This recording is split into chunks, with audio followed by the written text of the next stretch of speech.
والصلاة والسلام على سيد الأنبياء والمرسلين وعلى آله وأصحابه أجمعين أما بعد أعوذ بالله من الشيطان الرجيم بسم الله الرحمن الرحيم يا أيها الذين آمنوا اتقوا الله وكونوا مع الصادقين قال الله تبارك وتعالى في القرآن المجيد والفرقان الحميد اهدنا الصراط المستقيم صراط الذين أنعمت عليهم صدق الله العظيم وصدق رسوله النبي الكريم الأمين إن الله وملائكته يصلون على النبي يا أيها الذين آمنوا صلوا عليه وسلموا تسليما الصلاة والسلام عليك يا سيدي يا رسول الله وعلى آلك وأصحابك يا سيدي يا حبيب الله سارے اولاد مشرک الصلاة والسلام عليك يا رسول الله وعلى آلك وأصحابك يا حبيب الله حمد و صلاة کے بعد دوستوں، بزرگوں اور بھائیوں، اللہ تبارک و تعالیٰ کا فضل اور احسان ہے کہ آج ہم سب محبوب سبحانی، قندیل نورانی، شہباز لامکانی، شیخ سید ابو محمد عبد القادر جیلانی، سرکار غوث پاک شہنشاہ بغداد رضی اللہ تعالیٰ عنہ کی یاد میں اس محفل مبارکہ میں حاضر ہیں۔ اللہ تعالیٰ ہماری حاضریوں کو قبولیت کا درجہ عطا فرمائے، ہمیں حضرت غوث اعظم رضی اللہ تعالیٰ عنہ کے فیض سے فیض یاب فرمائے۔ اللہ تبارک و تعالیٰ نے قرآن مجید میں ہمیں یہ حکم دیا ہے کہ ہم اس کے اللہ کے نیک بندوں کے رستوں کو اختیار کریں۔ یا ایھا الذین آمنوا اتقوا اللہ وکونوا مع الصادقین، اے ایمان والو اللہ سے ڈرو، سچوں کے ساتھ رہو۔ ہر نماز میں ہم سورہ فاتحہ میں یہ دعا پڑھتے ہیں، اہدنا الصراط المستقیم، یا اللہ ہمیں صراط مستقیم پہ چلا۔ کیا ہے صراط مستقیم؟ صراط الذین انعمت علیہم، ان لوگوں کا راستہ جن پر تو نے انعام کیا۔ ان انعام یافتہ لوگوں کا ہمیں رستہ عطا فرما۔ جب ہم ہر نماز میں اللہ کی بارگاہ میں یہ التجا کر رہے ہیں کہ مالک وہ رستہ، وہ منزلیں ہمیں نصیب فرما جن پہ تیرے نیک بندے تھے، پھر ہمیں تھوڑی سی توجہ بھی کرنی چاہیے کہ آخر وہ نیک بندے کہتے کیا تھے، اپنی کامیابی کے بعد وہ نتیجہ کیا دیتے تھے۔ انہوں نے اپنی اتنی محنت شاقہ اور جہد مسلسل کے بعد جو ہمیں باتیں ارشاد فرمائیں، وہ ہمارے لیے کتنی زیادہ ضروری ہوگی۔ اور قرآن مجید نے ان بندوں کی نشاندہی بھی کی، فرمایا انعم اللہ علیہم من النبیین والصدیقین والشہداء والصالحین۔ یہ انعام یافتہ بندے نبی ہیں، صدیق ہیں، شہید ہیں اور صالحین ہیں۔ سبحان اللہ۔ حسن اولئک رفیقا، اللہ فرماتا ہے یہ بڑے بہتر دوست ہیں۔ سبحان اللہ۔ ان سے دوستیاں کرو، ان کی دوستیاں بڑی بہترین ہیں، اعلیٰ معیار کے دوست ہیں یہ لوگ۔ عزیز دوستو، ہمیں غور کرنی چاہیے۔ اصل میں نا جو شخصیت ہوتی ہے نا، اس شخصیت سے جو الفاظ پھوٹتے ہیں اور جو جملے ما فی الضمیر بن کر زبان پہ آتے ہیں، وہ جملے بڑے قیمتی ہوتے ہیں۔ کسی درویش نے کہا تھا کہ پیغمبر کی باتیں بھی پیغمبر ہوتی ہیں، ان کی باتوں کا جو وزن ہوتا ہے وہ بھی بڑا قیمتی ہوتا ہے۔ ہمارے یہاں یہ ہوتا ہے کہ بعض لوگ محبت میں، بارفتگی میں تو بڑی دور تک جاتے ہیں، تعلیمات کی جانب توجہ نہیں کرتے۔ مثال دینی پڑے گی، مثالیں سمجھانے کے لیے ہوتی ہیں۔ حضرت عیسیٰ علیہ السلام کو ماننے والے اتنی دور نکل گئے کہ خدا کا بیٹا ہی مان لیا، معاذ اللہ استغفر اللہ۔ لیکن جو وہ فرماتے تھے وہ تو چھوٹ گیا نا ان کے ہاتھ سے۔ وہ تو ہمیشہ کہتے رہے کہ لا الہ الا اللہ، اللہ کے سوا کوئی معبود نہیں ہے۔ جو وہ پیغام دیتے تھے، جو وہ درس دیتے تھے، جس طرح وہ توجہ دلاتے تھے، ادھر خیال ہی نہیں کیا۔ اور ماننے پہ آئے، محبت کرنے پہ آئے تو اتنا دور لے گئے۔ کسی شخصیت کے ساتھ سب سے بڑا ظلم یہ ہوتا ہے کہ اس شخصیت کو بحث کا موضوع بھی بنا لیا جائے، ان کے نام پر بڑے بڑے کانفرنسز سیمینار بھی کیے جائیں، لیکن ان کے عقائد، ان کے نظریات، ان کے افکار، ان کی تعلیمات، اس پر توجہ ہی نہ دی جائے۔ یہ دوڑ کے آتے ہیں بعض لوگ اور آ کے کہتے ہیں حضرت کے ہاتھ چومنے۔ بھئی حضرت جو کہتے ہیں وہ بھی تو کرو نا، میرا ہاتھ چومنا ایک حدیث میں سناؤں گا تو یہ والا میرا مضمون مکمل ہو جائے گا۔ ترمذی شریف میں موجود ہے، نبی پاک صلی اللہ تعالی علیہ وسلم نے بعض صحابہ کو ایک جگہ صبح صبح جانے کا حکم دیا، تمام چلے گئے۔ حضرت عبداللہ بن رواحہ رضی اللہ تعالی عنہ فرماتے ہیں میرے دل میں خیال آیا کہ جمعہ ہے تو میں پہلے جمعہ حضور کے پیچھے پڑھ لوں۔ یہ جمعہ حضور کے پیچھے جو پڑھا جائے گا وہ دوبارہ تو نہیں نہ مل سکتا، بہت بڑی سعادت ہے سرکار کی امامت میں نماز جمعہ کی ادائیگی۔ تو میں اس ارادے سے روک گیا کہ جمعہ حضور کے پیچھے پڑھ لیتا ہوں، سعادت مل جائے گی اور پھر میں چلا جاؤں گا۔ باقی سارے سویرے سویرے چلے گئے۔ فرماتے جمعے کی نماز حضور کے پیچھے پڑھی، سرکار نے مجھے دیکھا اور دیکھ کے فرمایا میں نے تو تمہیں صبح وہاں بھیجا تھا۔ یا رسول اللہ، ابھی ان کا ذوق ہے نا، محبت یہ ہے کہ پیچھے پڑھتا ہوں جمعہ۔ تو کہتے ہیں حضور علیہ السلام نے فرمایا تمہیں تو بھیجا تھا۔ یا رسول اللہ، میرے دل میں خیال آیا کہ جو جمعہ آپ کے پیچھے رہ گیا وہ تو رہ ہی گیا، تو یہاں نہ پڑھ لوں۔ پتہ ہے حضور نے کیا فرمایا؟ فرمایا اگر تم میری بات مان کے صبح وہاں جاتے نا، تمہیں ساری زمین صدقہ کرنے سے اللہ زیادہ ثواب عطا کرے۔ ذوق وہ جو شریعت کے دائرے میں ہو، محبت کریں پر تعلیمات کا بھی تو خیال کریں نا بھائی۔ اعلیٰ حضرت بریلوی کیا فرماتے ہیں؟ وہ جو نہ تھے تو کچھ نہ تھا، وہ جو نہ ہو تو کچھ نہ ہو، جان ہے وہ جہان کی، جان ہے تو جہان ہے۔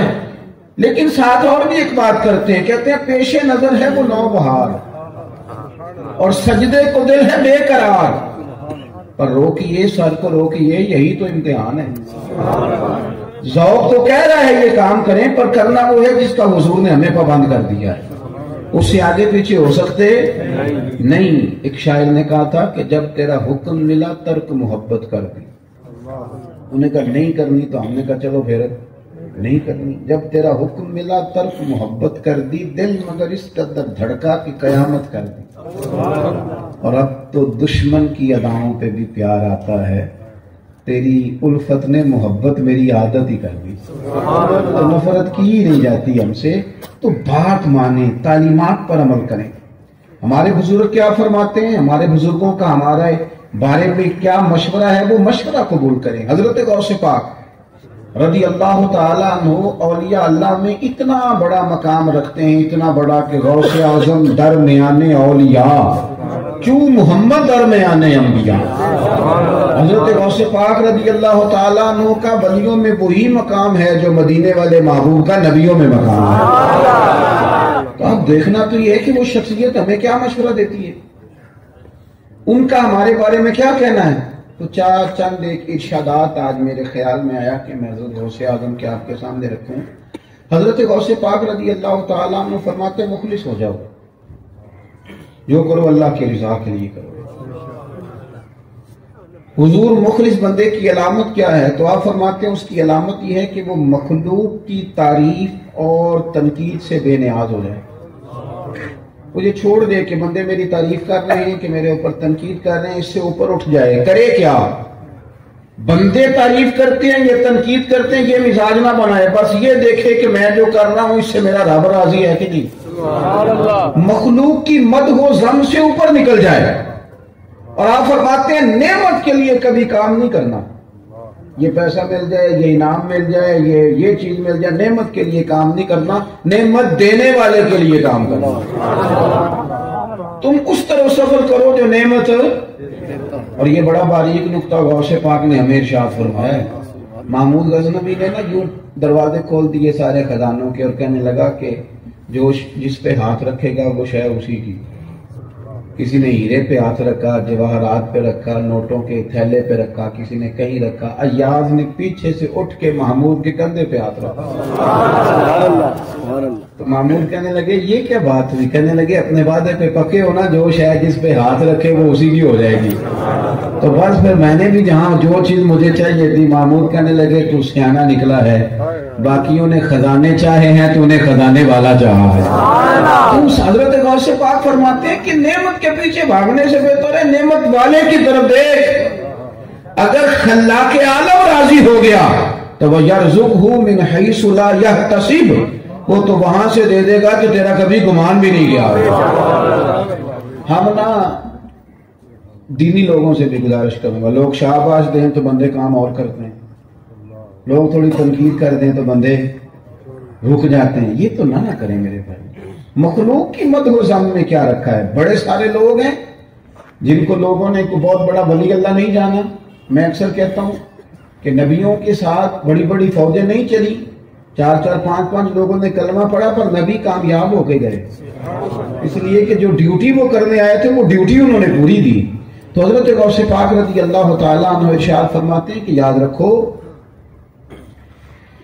اخلاص یہ ہے کہ مخلوق تعریف کرے یا تنقید کرے، تم نے اپنے رب کی رضا کی جانب دیکھنا ہے۔ دوسری بات حضرت غوث اعظم فرماتے ہیں کہ دین ان لوگوں کا برباد ہو جاتا ہے جو علم پر عمل نہیں کرتے، اور فرماتے ہیں ان کے لیے بھی بربادی ہے کہ اس چیز پر عمل کرتے ہیں جن کا انہیں علم ہی نہیں۔ نماز کا علم ہے نا انہیں، ہے کہ نہیں؟ زکوٰۃ کا ہمارے اوپر حج فرض ہو تو علم ہے نا، ماں باپ کی خدمت کرنی چاہیے، علم ہے اس بات کا، بال بچوں کی تربیت صحیح کرنی چاہیے، علم ہے نا اس بات، یہ حلال ہے یہ میرے لیے حرام ہے، اس کا علم ہے نا۔ فرماتے ہیں جس کا علم ہے اس پر تم عمل نہیں کرتے، جس کا علم نہیں۔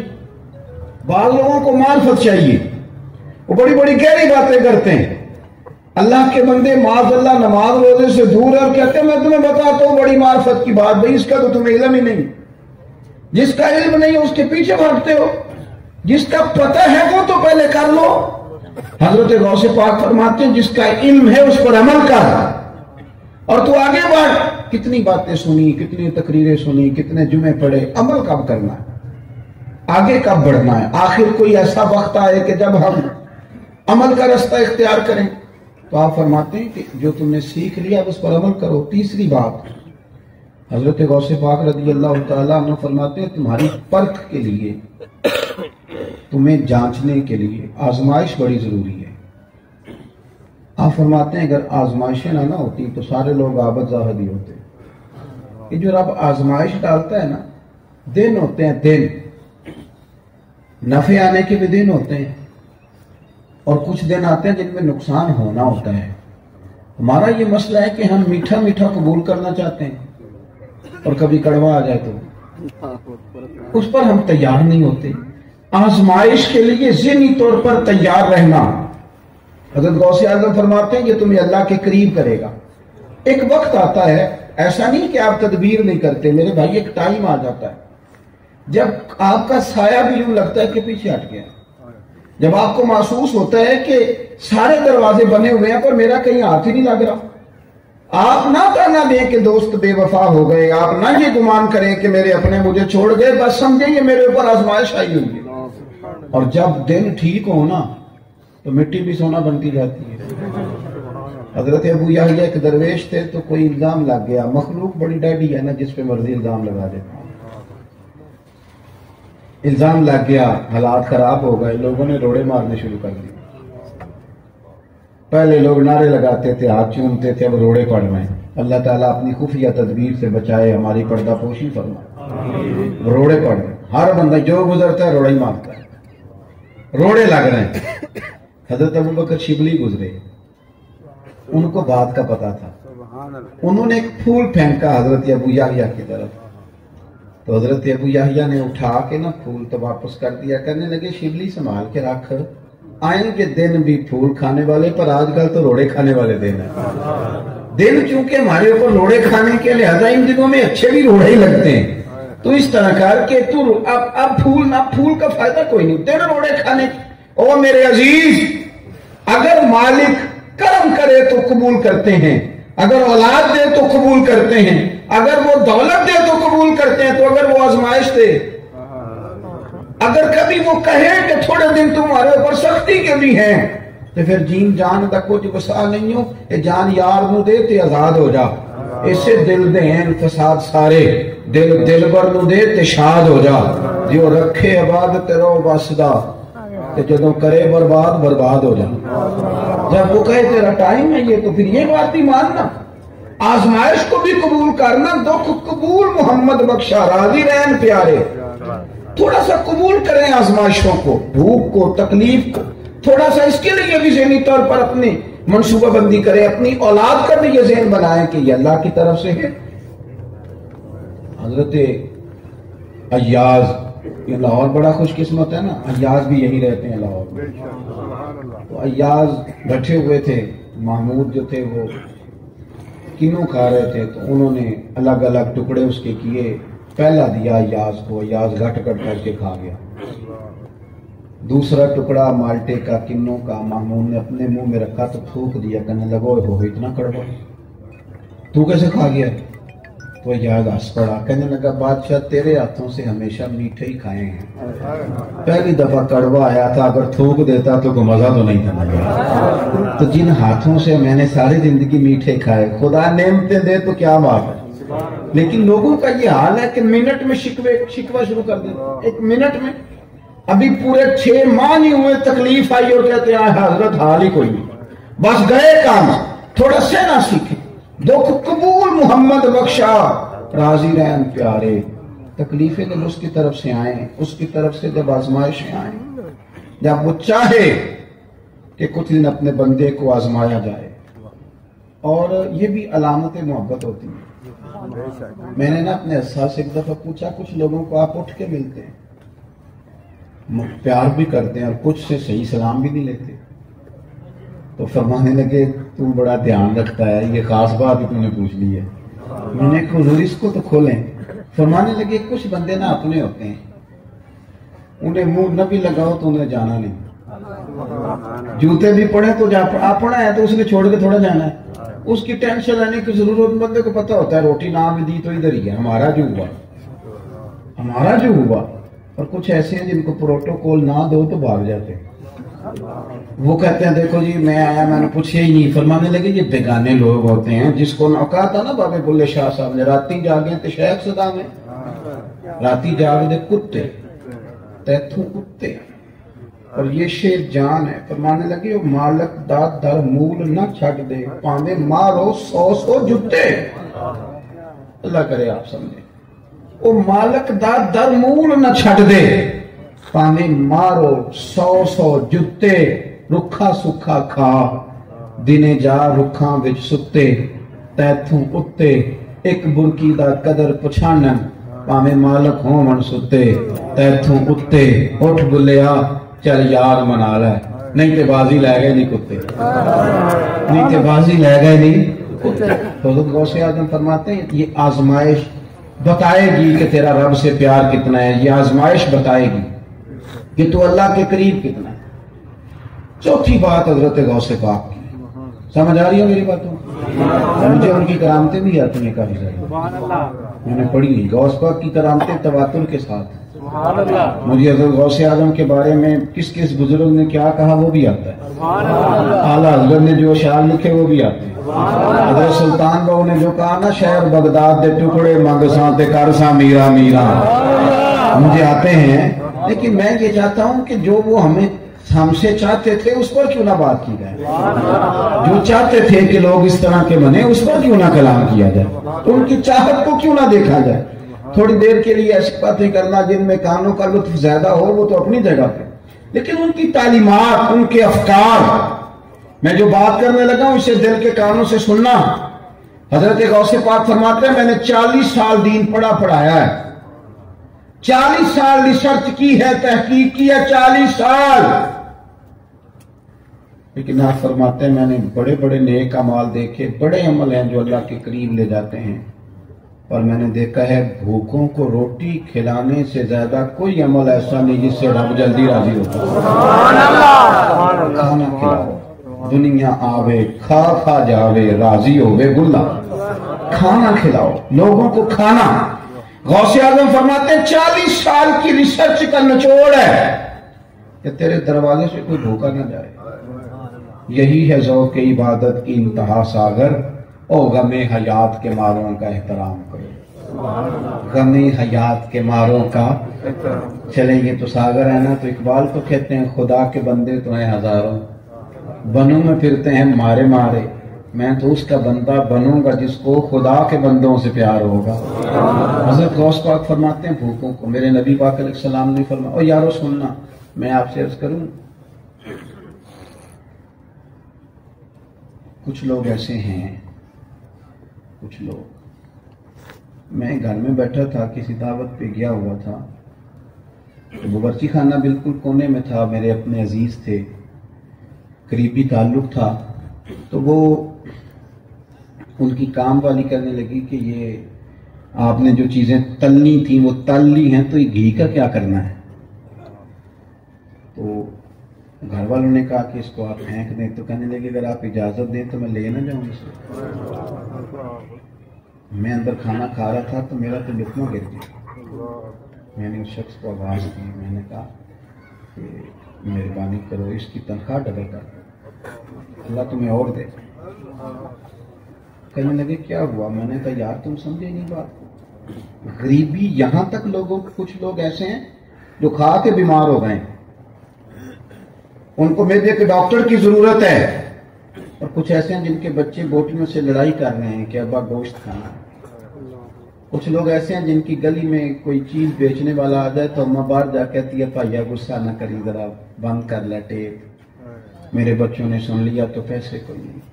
کھلونوں کی دکانوں کی طرف سے آپ کیوں گزرے؟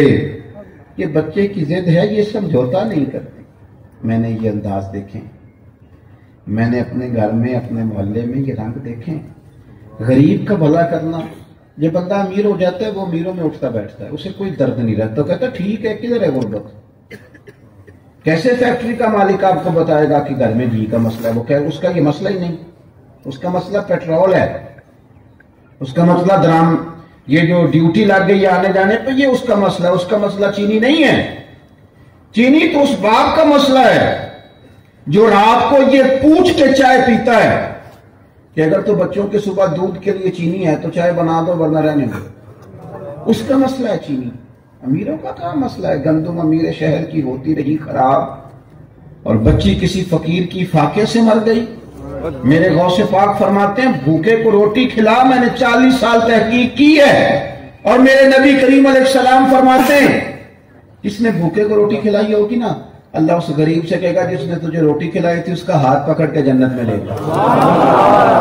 جس نے پانی پلایا ہوگا اسے کہا جائے گا اس کا ہاتھ پکڑ اور لے جا۔ حضرت غوث پاک کا پتہ ذوق کیا تھا؟ جیل میں پیسے، ایک تو تھی اپنا لنگر خانہ بنوایا ہوا تھا حضرت غوث اعظم، اس میں تو مستقل روٹیاں لگتی رہتی تھی، کھانے چلتے رہتے تھے، دنیا آوے تے کھا کھا جاوے تے راضی ہوئے بلا، وہ تو کام چل نہیں رہا تھا۔ ایک میرے پیر کا، میرے غوث پاک کا یہ طریقہ تھا کہ جیل میں پیسے ڈال کے نا تو میرے مرشد ہوٹلوں پہ جاتے، نان بائی کی دکان پہ جاتے، اس کو کونے میں بلا کے کہنے لگے یہ 100 دینار رکھ لے، کوئی ماڑا آ جائے نا عبد القادر کے نام کی روٹی کھلانا، پیسے رکھ لینا، کوئی غریب آ جائے نا اسے رسوا نہ کرنا، اسے غوث پاک کے نام کا لنگر کھلانا۔ 100 گھر تھا مدینے میں۔ نعرہ تکبیر، نعرہ رسالت، نعرہ تحقیق، نعرہ غوثیہ، تاجدار ختم نبوت زندہ باد، زندہ باد، تاجدار ختم نبوت زندہ باد، تاجدار ختم نبوت زندہ باد۔ مدینہ منورہ میں ایک 100 گھر تھا جس میں 2 وقت روٹی آتی تھی، بچوں کے کپڑے آتے تھے، دوائیوں کا خرچہ آتا تھا، پتہ کوئی نہیں تھا کون دے جاتا ہے۔ پھر اچانک سب کے گھر میں کھانا آنا بند ہوا، لوگ ایک دوسرے سے پوچھنے لگے تیرے گھر کب سے نہیں آیا؟ کہا 18 محرم سے۔ تیرے گھر کب سے نہیں آیا؟ 18 محرم سے۔ تیرے گھر کب سے نہیں آیا؟ پتہ کرو، پتہ کوئی نہیں تھا، کوئی نقاب پوش دے جاتا ہے۔ غریب ایک دوسرے کے گلے مل مل کے رونے لگے، پتہ کرو 18 محرم کو کیا ہوا؟ تو پھر تصدیق ہو گئی 18 محرم کو امام زین العابدین کا مثال، 18 محرم کو امام اکھاں جدو میٹیاں نا زمانہ مینو روے گا، اپنا تے اپنا بیگانہ بھی مینو ہی روے گا، جدوں نہ میں دسیا میں خارا نو میں خانے وچ، پھر جام ٹوٹ جان گے میں خانہ مینو روے گا، کئی لک لک رون گے تے کئی بک بک رون، گلیاں دا یانا تے سیانا مینو روے گا۔ او یارو حضرت غوث پاک فرماتے ہیں 40 سال تحقیق کی ہے، روٹی کھلاؤ غریبوں کو، اور یار ٹیلی فونوں پہ واٹس ایپ پہ تو حال پوچھتے ہو، کبھی کسی نے جھونپڑی والے کا بھی حال پوچھا ہے؟ لائٹ چلے جانے پہ تو بڑے بڑے جلوس نکلتے ہیں اور بڑی بڑی سیاستیں ہوتی ہیں، تو یہ ذرا سفر کرو نا جی ٹی روڈ پہ، وہ جو جھونپڑیوں میں رہتے ہیں، جھگیوں میں وقت گزارتے ہیں، ان سے بھی پوچھو کہ تیز آندھی آئے تو تمہارا کیا بنتا ہے، ان سے بھی پوچھو کہ بارشیں شدید ہوں تو پناہ کہاں ملتی ہے، یہ بھی تو ذرا پوچھو نا۔ وہ کسی شاعر نے کہا تھا اتنی تو ہمتیں ہوں میری کم سے کم بلند، اس نے کہا تھا کہ جتنے غریب گھر ہیں اجالوں سے دور دور، اتنی تو روشنی میں ستاروں سے چھین لوں، اور جتنے غریب تن ہیں لباسوں سے بے نیاز، اتنی تو چادریں میں مزاروں سے چھین لوں، اتنی تو ہمتیں ہوں میری کم سے کم بلند کہ شاہوں کے تاج فقط اشاروں سے چھین لوں۔ تو میرے عزیز حضرت غوث پاک نے کہا بھوکے کو کھانا کھلاؤ، ان پر توجہ کرو۔ اور پھر حضرت غوث پاک رضی اللہ تعالیٰ عنہ، اور زیادہ بات نہیں کر سکتا، سمیٹتا ہوں، شہنشاہ بغداد فرمایا کرتے تھے اگر تو بادشاہ بننا چاہتا ہے اور میرا دنیا کا نہیں دنیا اور آخرت کا، تو فرماتے تھے پھر اپنے آپ کو پوری طرح اپنے رب کے حوالے کر دے، پھر اپنے آپ کو اللہ کے حوالے کر دے، پھر تو توکل والا ہو جا۔ آپ نے نا اس عنصر پہ بڑا کام کیا ہے، غریب کی مدد، لاچار کی مدد، اس پر بڑا۔ آج ایک دن نا دجلہ کے کنارے سیر کر رہے تھے، 70,000 آدمی جس بندے کی تقریر سننے آئے، 70,000 اور مرید ان کی زندگی میں لاکھوں میں ہو جائیں، پھر وہ بندہ غریبوں کا حال پوچھے۔ حضرت دجلہ کے کنارے جا رہے تھے تو ایک بندہ نا کھڑا رو رہا تھا، فرمایا کیوں روتے ہو؟ کہنے لگا حضرت غریبی ہے نا، رونا تو ہے ہی۔ ہوا کیا؟ کہنے لگا میں نے دریا کے اس پار جانا تھا، یہ ملاح میرے محلے کا ہے، لیکن میں کشتی میں بیٹھا ہوں، کشتی آگے چلنے لگی ہے تو ملاح نے چلنے سے پہلے ہی کرایہ مانگا ہے، میں نے اسے کہا میرے پاس کوئی نہیں، پھر دوبارہ دے دوں گا، تو اس نے نیچے اتار دیا۔ کہنے لگا مفت خوروں کے لیے نہیں بنائی مفت خوروں کے لیے، اتر جاؤ۔ تو حضور ایک تو غریبی اور پھر رسوائی، حضرت غوث پاک نے میری دعا نہیں دی، میرا تعویذ نہیں دیا، پیر کروڑوں روپے کے نذرانے لے کے اور وہ بڑے بڑے عمارتیں تو تعمیر کریں، لیکن انہیں یہ پتہ ہی نہ ہو کہ حضرت غوث پاک تو فرماتے ہیں نذرانہ ہے ہی یہ کہ ہم امیر سے لیتے ہیں اور غریب کو دے دیتے ہیں۔ نذرانہ تو معنی یہ رکھتا ہے کہ اس سے ہم غرباء اور مساکین کی مدد کرتے ہیں۔ حضرت غوث پاک رضی اللہ تعالیٰ عنہ میرا تعویذ اور دعا نہیں دی، گھر تشریف لے گئے، 100 دینار لائے، اتنی دیر میں ملا واپس آ گیا تھا، اس کو 100 دینار دے کے کہنے لگے آج کے بعد کوئی غریب بیٹھ جائے تو اسے رسوا کر کے اتارنا نہ، بلکہ عبد القادر کے کرائے پہ سفر کرا دینا۔ ان کا یہ لہجہ بن گیا تھا، وہ غریب پروری اپنا شوق سمجھتے، لوگوں کی اشک شوئی، لوگوں سے پیار، ان کے کام آنا، ان کے معاملات کو دیکھنا، حضرت غوث پاک کی زندگی کا یہ وتیرہ رہا۔ ہمارا اصل میں یہ حال ہو گیا ہے کہ ہم صرف باتوں اور گفتگو کی حد تک تو بہت سارے بزرگوں سے محبت کرتے ہیں، لیکن ان کی تعلیمات کیا ہیں؟ یہ 11ویں شریف کیا ہے؟ یہ غوث پاک نے غریبوں کو کھلانے کا تو ایک طریقہ نکالا تھا۔ نبی پاک علیہ السلام سے کسی نے پوچھا بہترین مسلمان کون ہوتا ہے؟ فرمایا جو سلام لینے میں پہل کرے اور کھانا زیادہ کھلائے۔ تو یہ تو ایک سلیقہ تھا۔ حضرت غوث پاک رضی اللہ تعالیٰ عنہ غریب پروری کرتے تھے، وقت کے دامن میں بھی اتنی گنجائش نہیں اور میرا مضمون بھی مکمل ہو گیا، پر ایک بات مجھے پسند بڑی ہے غوث پاک کی، تو میں نے ضرور کرنی ہے۔ حضرت غوث پاک نا اتنے بڑے تھے لیکن بن کے نہیں بیٹھ گئے تھے کہ میں فلاں صاحب ہوں، یہ بڑی مصیبت ہے۔ یہاں ہر آدمی اپنی جگہ پہ کوئی اپنے آپ کو کوئی سمجھ لیتا ہے تو بن کے بیٹھ جاتا ہے۔ حضرت غوث پاک رضی اللہ تعالیٰ عنہ گلی سے گزر رہے تھے تو چھوٹے چھوٹے بچے کھیل رہے تھے، ایک بچہ کہنے لگا حضور چھوٹا سا کام تو ذرا سنیے گا۔ آپ نے فرمایا بتاؤ۔ کہنے لگا یہ 5 دینار لینے مجھے ذرا بازار سے شرینی نہیں لا دیتے؟ میں ذرا کھیل رہا ہوں، مصروف ہوں، کہیں ہم بھلا کوئی کسی افسر کو، اس کا اپنا بھی بچہ کہے تو کام خراب ہو جاتا، یہ ذرا شرینی نہیں لا دیتے؟ قربان جائیں، سرکار غوث پاک رضی اللہ تعالیٰ نے پیسے لے لیے تو آپ کا خادم کہنے لگا حضور میں نہ لا دوں، فرمانے لگے اس نے تمہیں کہا کہ مجھے کہا کہ حضور آپ کو ہی کہا ہے، تو فرمانے لگے بعد پھر میں جاؤں گا۔ بازار چلے گئے تو وہاں بھی شور پڑ گیا کہ غوث پاک تشریف لائیں، تو حضرت غوث اعظم رضی اللہ تعالیٰ نے فرمانے لگے شرینی لینے آیا ہوں اس لیے کہ میرے ایک دوست نے مجھے کام کہا۔ آپ نرم ہو جائیں، انداز میٹھا کر لیں، لہجہ اس طرح کا ہو جائے کہ کوئی ڈرے نہ، کوئی سہمے نہ۔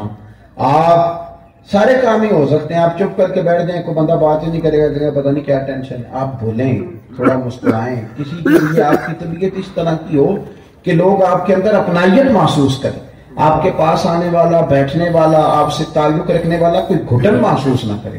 یہ سارے کام ہو سکتے ہیں، مجھے پتا ہے بندہ بڑا روب والا بھی بن کے بیٹھ سکتا ہے، سب ہو جاتا ہے، لیکن حضور کا طریقہ کیا ہے؟ کریم محبوب جس سے بھی ملتے تھے مسکرا کے ملتے تھے۔ یہ حسن لہجے کا یہ رسول پاک کی ہمیں عطا ہے۔ اللہ تعالی ہمیں حضرت غوث پاک کے طریقوں پر چلنے کی توفیق عطا فرمائے۔ اللہم صلی علی سیدنا محمد وآلہ وصحبہ وعطرتہ وبارک وسلم۔ اللہم انا نسألک العفو والعافیۃ فی الدین والدنیا والآخرہ۔ اللہ تعالی ہماری اس حاضری کو سرکار غوث پاک کی بارگاہ میں قبول فرما۔ اس تمام کا ثواب سید عالم علیہ السلام کے وسیلہ نور سے حضرت غوث پاک کی بارگاہ میں پیش کرتے ہیں، جو لنگر پکایا اسے پیش کرتے ہیں، اللہ قبول فرما۔ آپ کے درجات عالیہ کو بلند فرما، آپ کے مرکز نور کا ہم سب کو فیضان عطا فرما۔ اللہ جو دوست یہ اتنا خوبصورت اہتمام کرتے ہیں انہیں بہترین صلہ عطا فرما، جو تشریف لائے ہیں انہیں قدم قدم پہ نعمتیں برکتیں عطا فرما، سعادت مندیاں فیروز بختیاں نصیب فرما۔ اللہ ہمارا خاتمہ بالخیر فرما، خاتمہ بالایمان فرما، رحمت اور فضل والا معاملہ فرما۔ اللہم رب اغفر وارحم وانت خیر الراحمین۔ اللہم انا نسألک العفو والعافیۃ فی الدین والدنیا والآخرہ۔ اللہ کچھ لوگ بخار میں مبتلا ہیں اور ڈینگی بخار میں مبتلا ہیں، ان کے لیے دعا کرنے کو کہا گیا، اللہ کل کو شفائیں عطا فرمائے۔ ہمارے ایک دوست کے والد کو اچانک فالج کا اٹیک ہوا، دعا کے لیے کہا گیا، اللہ انہیں بھی شفا عطا فرمائے، تمام بیماروں کو شفا دے۔ اللہ ہم سب کا خاتمہ بالخیر بالایمان فرمائے۔ اللہم رب اغفر وارحم وانت خیر الراحمین۔ صلی اللہ تعالی علی حبیبہ محمد۔